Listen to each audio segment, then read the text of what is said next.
ছোট ছোট বাচ্চাদেরকেও দেখবেন গত 10-20 বছর আগেও, মুরব্বীরা বলতে পারবেন, 10-20 বছর আগেও পোলাপান এত হট মেজাজি ছিল না। এখন আরে বাপরে বাপ, চান্দি চুন্দি সব গরম, ঠিক না বে ঠিক? কোনো ঠান্ডা মানুষ টানুষ নেই। চুলের তো নুন ব্যাস করলে ভাঙচুর শুরু করে দেয়। হ্যাঁ, তার সিনারিও দেখার জন্য সবাই অস্থির হয়ে যায়, ঠিক না বে ঠিক? এর অবশ্য অন্য কারণ আছে। এর কারণ কি জানেননি? ওইটা আরেক রোগ। এটা হলো মোবাইলে গেমস পোলাপানকে দিতে দিতে গেমসে কি দেখে, গেমসে যা দেখে সব হলো কি মারামারি, কাটাকাটি। সামনে আসছে ঠুস ঠুস মারো, ঠিক না বে ঠিক? ওই সাপের গেম যেটা খেলেন একই কথা, খাই ফেলা।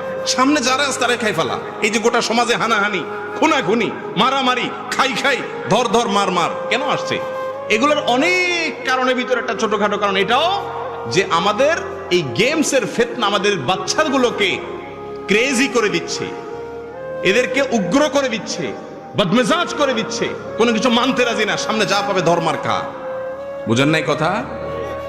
আল্লাহ তাআলা আমাদের সবাইকে সুস্থ মানসিকতা অর্জন করার তৌফিক নসিব করুন।